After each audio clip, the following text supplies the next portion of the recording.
Hello friends, जय जिनेंद्र। मैं हूँ आस्था जैन और आज जुड़े हुए हैं हेल्पिंग हैंड के साथ। फ्रेंड्स, आज मैं आपके साथ एक स्टोरी शेयर करने वाली हूँ जिसका टाइटल है नेकी कर दरिया में डाल। तो फ्रेंड्स, ये बात कुछ पुरानी है। एक हरीश नाम का लड़का होता है, बेचारा बहुत गरीब होता है। डेली कहीं ना कहीं छोटा मोटा काम करके खेतों में उसके बदले उसे दाल और आटा मिल जाया करता है और वो वही दाल और आटे से खाना बना के डेली की अपनी संघर्षपूर्ण जिंदगी जी रहा होता है।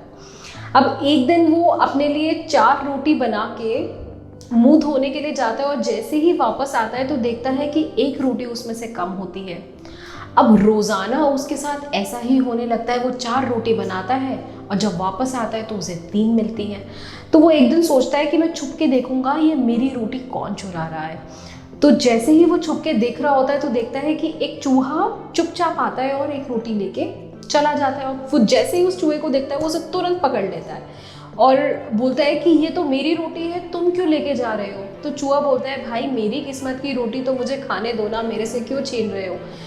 तो हरीश बोलता है कि तुम्हारी किस्मत की रोटी, मैं वैसे ही बहुत परेशान हूँ भाई। अब अगर मुझे भरपेट खाना भी नहीं मिलेगा तो मेरे ऐसे जीवन का फायदा ही क्या है। अब उसकी परेशानी को देख के चूहा ये बोलता है कि भाई तुम बहुत परेशान लगते हो, ऐसा करो 3 पहाड़ियाँ दूर एक मतंग ऋषि का आश्रम है, तुम उनके पास चले जाओ, तुम्हारे सारे प्रश्नों का जवाब तुम्हें मिल जाएगा। अब वो सुनकर ऐसा ही करता है। अगले दिन सुबह उन मतंग ऋषि के आश्रम के लिए निकल जाता है। अब बहुत दूर चलने के बाद जब रात हो जाती है तो उसे एक हवेली दिखती है। तो सोचता है कि देखता हूँ, इनसे शरण मांग लेता हूँ, क्या पता ये मुझे एक दिन एक रात के लिए हवेली में रुकने के लिए अलाउ कर दे। तो उसकी मालकिन बड़ी दयालु होती है, वो उसे अलाउ कर देती है। अब नेक्स्ट डे जैसे ही वो हवेली छोड़ के जा रहा होता है तो मालकिन पूछती है कि बेटा तुम कहाँ जा रहे हो। तो पूछता है, जी मैं मतंग ऋषि के आश्रम जा रहा हूँ। तो वो कहती है कि अगर आप आश्रम जा रहे हैं तो मेरा भी एक प्रश्न पूछ लेना। मेरी एक बिटिया है जो 20 साल की हो गई है, बहुत सुंदर है, बहुत ही गुणवान है, बट अभी तक बोलना नहीं सीखी है, वो कब बोलेगी। और ये बोलते बोलते वो रो पड़ती हैं। तो हरीश उनसे कहता है कि माता जी आप परेशान मत होइए, मैं आपको ये प्रश्न ज़रूर पूछ लूँगा ऋषि जी से। अब वो जैसे ही आगे बढ़ता है उसे बहुत बड़े बड़े बर्फीले पहाड़ दिखते हैं एंड वहीं उसे एक तांत्रिक दिखता है तपस्या करता हुआ। तो वो उन तांत्रिक से पूछता है कि मैं इतने बर्फीले पहाड़ों का कैसे इसको पार करूं, आप प्लीज़ मुझे कोई उपाय बताइए। तो तांत्रिक पूछता है, तुम्हें पहाड़ पार करके जाना कहाँ है।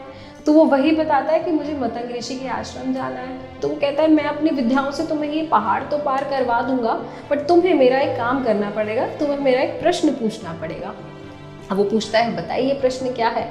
तो कहता है, मैं बहुत सालों से तपस्या कर रहा हूँ, अब ये मेरी तपस्या का फल मुझे कब मिलेगा, ये तपस्या मेरी सफल कब होगी।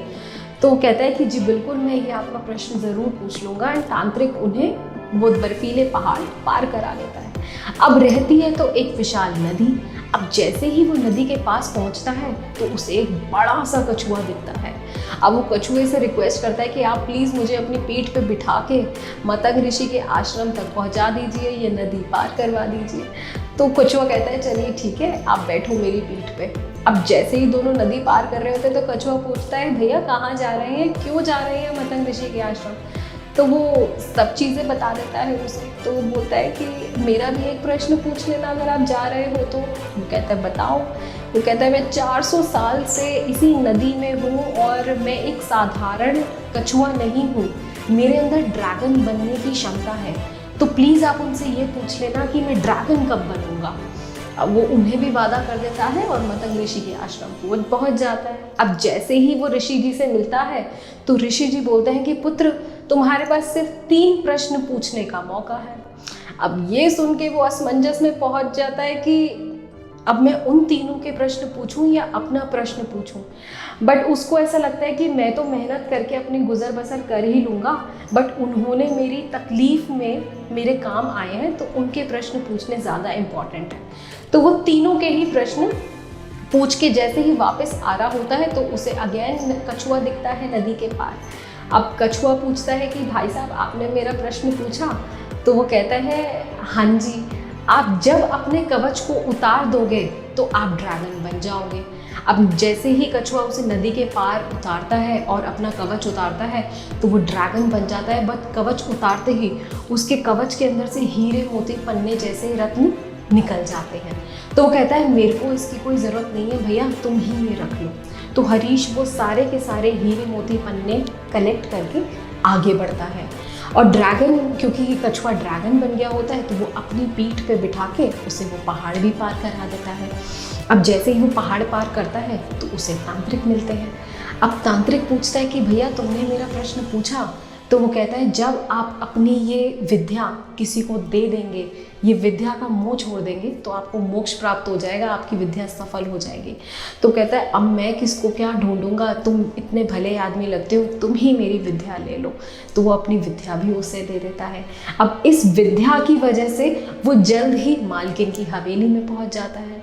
अब मालकिन की हवेली में पहुंच के मालकिन को बताता है कि जैसे ही आपकी बिटिया की शादी हो जाएगी वैसे ही वो बोलना शुरू कर देगी। तो मालकिन कहती है कि तुम भले आदमी हो, इतनी अच्छी खुशखबरी लाए हो, क्यों ना तुम ही मेरी बिटिया से शादी कर लो। तो मालकिन की बिटिया से उसकी शादी हो जाती है। अब कल तक जहाँ हरीश अपनी रोटियों के लिए भी एक संघर्षपूर्ण जीवन जी रहा था, आज उसके पास धन दौलत विद्या अच्छी बीवी सब कुछ था। जानते हैं कैसे? वो सिर्फ इसलिए क्योंकि उसने अपने एक प्रश्न का त्याग किया था। तो मैं सिर्फ ये कहना चाहूँगी कि दोस्तों, हमें ये नहीं सोचना चाहिए, हमें ये नहीं देखना चाहिए कि दूसरे ने हमारे लिए क्या किया।